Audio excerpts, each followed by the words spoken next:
नर्मदे हर दोस्तों, पिछली वीडियो में देखा आपने कि हम लोग महेश्वर पहुँचे और हमने मंदिरों के दर्शन किए। सहस्त्रार्जुन, राज राजेश्वर सहस्त्रार्जुन के मंदिर के दर्शन किए जो त्रेता युग का है। अभी हम चलते हैं महेश्वर के किले की ओर। इसको महेश्वर का किला भी बोलते हैं, अहिल्याबाई होलकर का किला भी बोलते हैं और होलकर का किला भी बोलते हैं। ये नर्मदा नदी के तट पर बना हुआ बहुत ही भव्य किला है। ये इंदौर से लगभग 80 किलोमीटर की दूरी पर है।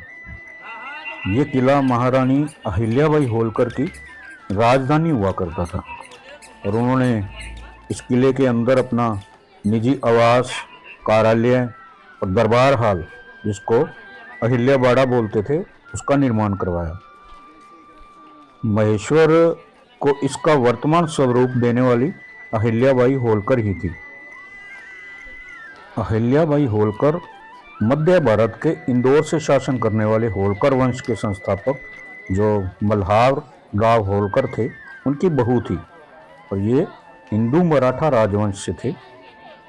अहिल्याबाई के पति खांडीराव होलकर 1754 में कुम्हेर की घेराबंदी करते हुए मारे गए थे। इसके बाद 1777 में अहिल्याबाई होलकर ने राजगद्दी संभाली और 28 वर्षों तक शासन किया। अभी आपको ले चलता हूँ अहिल्याबाई होलकर की छतरी पर। ये हम जा रहे हैं अंदर। इस छतरी का निर्माण कृष्णाबाई होलकर ने करवाया था और इसको अहिलेश्वर शिवालय के नाम से भी जाना जाता है, क्योंकि इसमें शिवलिंग भी स्थापित किया गया। ये मंदिर नुमा बनाई गई छतरी है, इसमें शिवलिंग भी स्थापित किया गया है। आपको नज़दीक जाकर दर्शन करवाता हूँ। ये नंदी महाराज बाहर स्थापित किए गए, हवन कुंड, और आगे चलते हैं।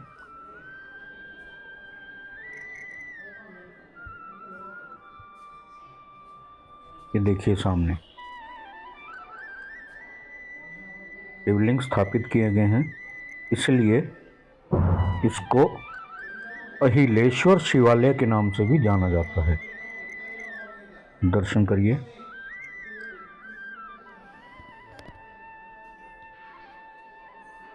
इसके अलावा यहाँ पे श्री राम मंदिर भी हैं।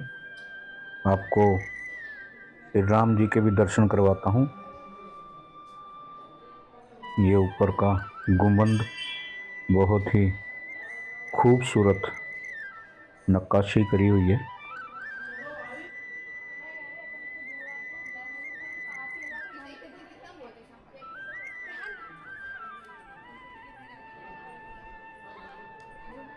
चलिए चलते हैं श्री राम मंदिर। माता जानकी के साथ प्रभु श्री राम भैया लक्ष्मण के साथ विराजित हैं। यहाँ पे आपको दर्शन करवाता हूँ, कीजिए दर्शन।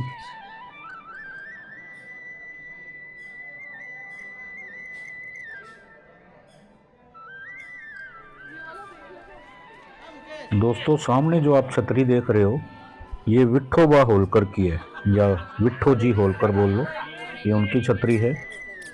ये भी होलकर परिवार के थे, लेकिन ये लूटपाट में माहिर थे, तो इनको बाजीराव द्वितीय द्वारा पकड़कर और हाथी के पैरों के तले कुचलवाकर मरवा दिया गया था। फिर उनकी याद में छतरी बनवाई थी यशवंतराव होलकर ने। ये छतरी का निर्माण करवाया। ये विठलेश्वर शिवालय के नाम से जाना जाता है, क्योंकि इसमें भी शिवलिंग स्थापित हैं। बहुत ही खूबसूरत नक्काशी है इसमें भी। और एक और चीज़ मैंने यहाँ खास देखी, यहाँ की घंटी। ये देखिए, इसमें लकड़ी का डंडा लगा रखा है और लकड़ी के डंडे के कारण आवाज़ ऐसी है, बहुत ही शांति वाली सी आवाज़ घंटी की। लकड़ी के अंदर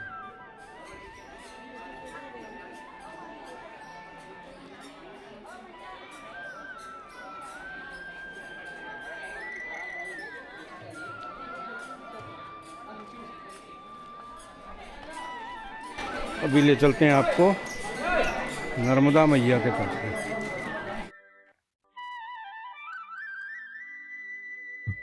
दर्शन कीजिए दोस्तों नर्मदा मैया का विशाल रूप और भव्य किला। और हम लोग वहां थे बिल्कुल सामने, वो दूर दिख रहा जो शालीवाहन मंदिर, ये महेश्वर के बिल्कुल अपोजिट है।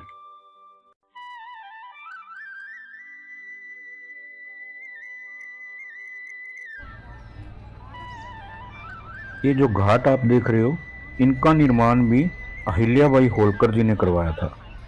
ये खूबसूरत घाट और महेश्वर का किला जो आप सामने देख रहे हैं, बहुत ही बड़ा है।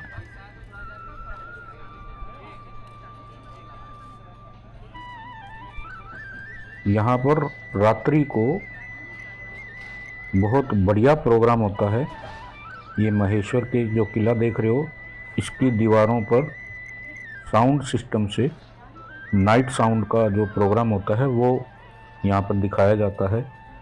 हम तो निकल जाएंगे, लेकिन मैं आपको थोड़ी झलक इसकी भी दिखाऊंगा, यहाँ पे डालूंगा।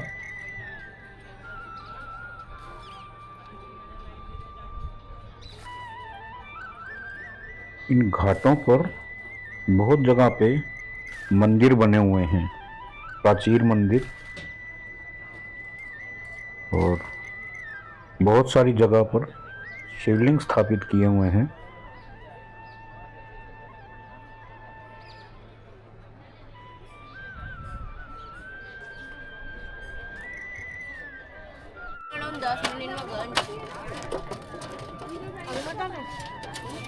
क्या बोल रहे अभी नहीं डाला? उसको कह रहा हूँ, मैं आपको नहीं कह रहा, उसको कह रहा हूँ।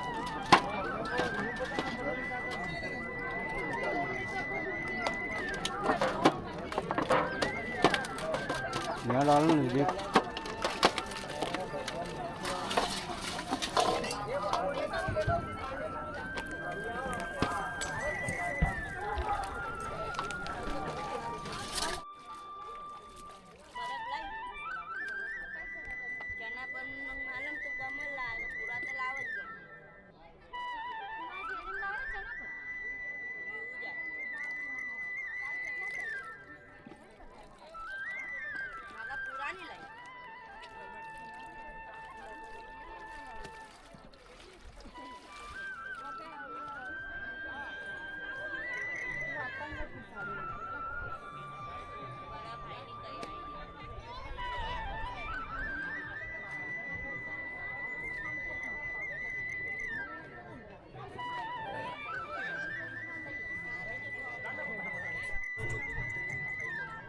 दोस्तों इस जगह पर अहिल्याबाई होलकर जी का दाह संस्कार किया गया था।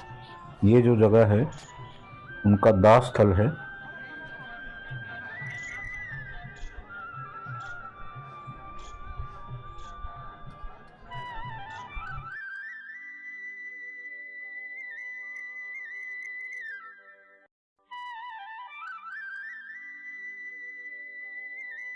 उधर से जाना है, तो सफेद वाले से मिलना। चलिए काशी विश्वनाथ मंदिर।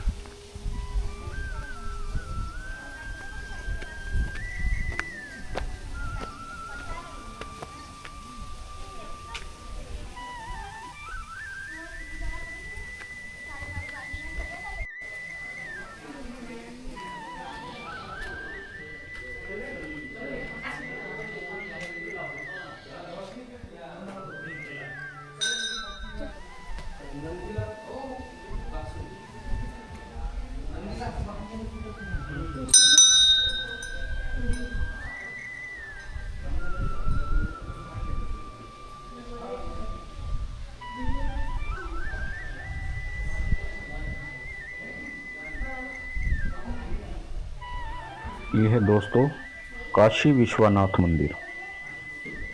इस मंदिर का निर्माण भी अहिल्याबाई होलकर ने करवाया था, लगभग 1780 से 1785 ईस्वी के बीच में। ये मंदिर वाराणसी के काशी विश्वनाथ मंदिर की प्रतिकृति है, उसी के समान है ये मंदिर, इसलिए इसको गुप्त काशी भी कहा जाता है।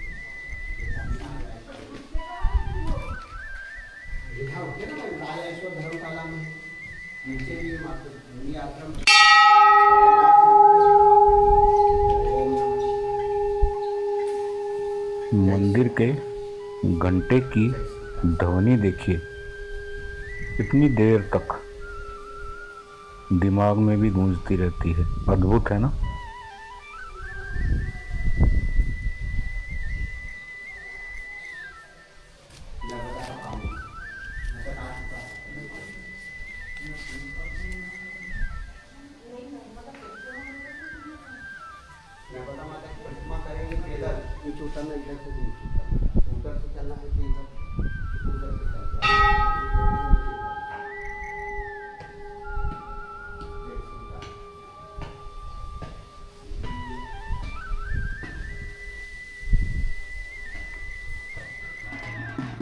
दोस्तों, हमने पैदल परिक्रमा करने वाले बहुत से परिक्रमावासी देखे, लेकिन अभी एक परिक्रमावासी हमको मिले हैं, महाराज, जो दंडवत परिक्रमा कर रहे हैं।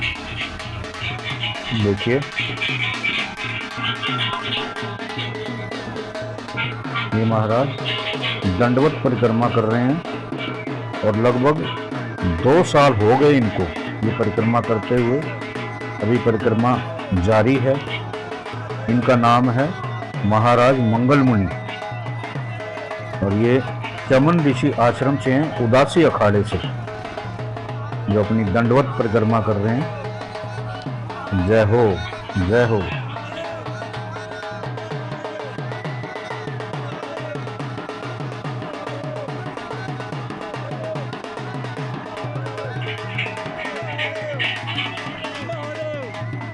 अभी हमको किसी ने बताया था कि एक महाराज अपने हाथों पे चल के भी परिक्रमा कर रहे हैं और रास्ते में कहीं हैं, मिल गए तो आपको उनके भी दर्शन करवाएंगे।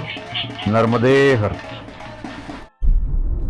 दोस्तों, चलते हुए आपको एक और मंदिर के दर्शन करवाएंगे जो हनुमान जी को समर्पित है। अखिलेश्वर धाम या ओखलेश्वर धाम, ये ओखला गांव आएगा, उसी के नाम पर है शायद। इसकी मान्यता रामायण काल के राम रावण युद्ध से जुड़ी हुई है। प्रभु श्री राम लंकापति रावण से जब युद्ध करने जा रहे थे, तब उन्होंने इस युद्ध में विजय प्राप्त करने के लिए भगवान शिव की पूजा करने का संकल्प लिया। तो इस पूजा के लिए उन्होंने हनुमान जी को एक शिवलिंग लाने का आदेश दिया। हनुमान जी जब शिवलिंग लेकर लौट रहे थे, तब उन्होंने देखा कि इस धाम में राम सेतु निर्माण के लिए और प्रभु श्री राम की विजय के लिए यज्ञ चल रहा है। तो यज्ञ के दर्शन करने के लिए हनुमान जी कुछ समय के लिए यहाँ रुक गए। इसी कारण बताया जाता है कि यहाँ जो हनुमान जी की प्रतिमा स्थापित है, उनके दाहिने हाथ में शिवलिंग है। उन्होंने शिवलिंग धारण कर रखा है, जो इस धाम को एक महत्वपूर्ण धार्मिक और ऐतिहासिक स्थान बनाता है। इस मंदिर की एक और बहुत बड़ी विशेषता है कि यहाँ पर सन 1976 से निरंतर अखंड रामायण पाठ चल रहा है। यह पाठ बिना किसी रुकावट के 24 घंटे जारी रहता है, जो भक्तों की अटूट श्रद्धा और समर्पण का प्रतीक है। इस अनूठे कार्य के लिए मंदिर को वर्ल्ड बुक ऑफ रिकॉर्ड्स में भी स्थान मिला है, जो इस धार्मिक स्थल की महत्ता और विशिष्टता को बढ़ाता है। तो बने रहिए वीडियो में, पहुंचते हैं उस मंदिर में और दर्शन करते हैं।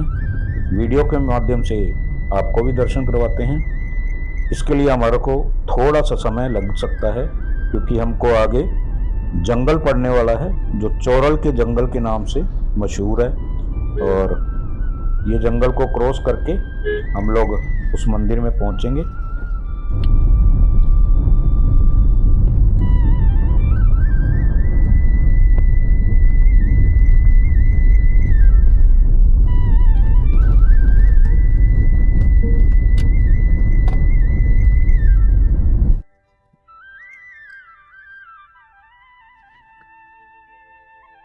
ये भी खतरनाक मोड़ है, चल पूरा जंगल ही है।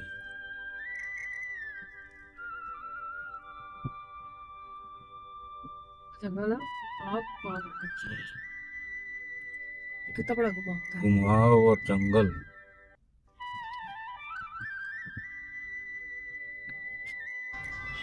तो जी हम लोग पहुंच गए हैं अखिलेश्वर धाम। सामने हनुमान जी की प्रतिमा स्थापित है। मैं चलता हूँ और आपको भी दिखाता हूँ नज़दीक से। उन्होंने शिवलिंग धारण कर रखा है, आपको थोड़ा गौर से देखना है।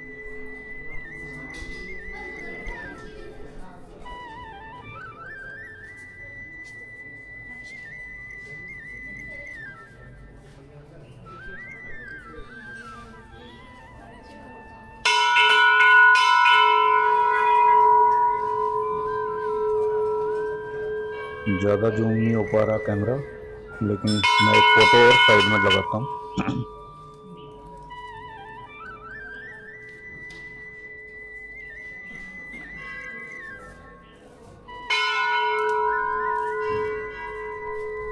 अभी एक दीपक लगा के मैं आपको उधर भी दिखाता हूँ।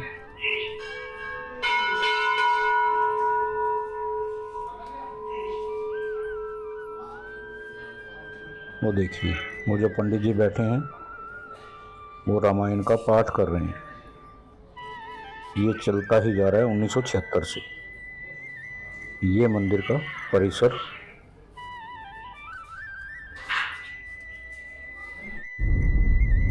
तो दोस्तों, अखिलेश्वर धाम हनुमान मंदिर, हनुमान जी के दर्शन करके और चालीसा पढ़ के थोड़ी देर वहाँ बैठ के उसके बाद हम लोग निकल लिए हैं अब अपनी नर्मदा परिक्रमा को जारी रखते हुए। अब आगे आज हम लोग पहुँचेंगे नेमावर। नेमावर जो है वो माँ नर्मदा का नाभि स्थल माना जाता है। यहीं पर माँ नर्मदा का एक नाभि कुंड है। और इसके अलावा नेमावर बहुत सारे प्राचीन मंदिरों के लिए भी जाना जाता है। सबसे प्राचीन मंदिर है सिद्धेश्वर महादेव, जो हम कल देखेंगे। उसके अलावा रेणुका मंदिर है, जैन मंदिर हैं और बहुत सारे मंदिर हैं, पुराने हैं। और यहाँ पर लोग अपने धार्मिक अनुष्ठान और आशीर्वाद प्राप्ति के लिए आते हैं। बहुत ही प्रसिद्ध है ये जगह और पवित्र है जगह। तो इसके बारे में कल डिटेल से बात करेंगे। अभी हम लोग पहुंचते हैं नेमावर। तो अगर आपको हमारे वीडियो ब्लॉग्स पसंद आ रहे हैं तो प्लीज़ लाइक करिए, शेयर करिए और सब्सक्राइब ज़रूर करिए, ताकि हम मोटिवेट हो सकें और बढ़िया वीडियो बनाने के लिए। धन्यवाद। नर्मदे हर।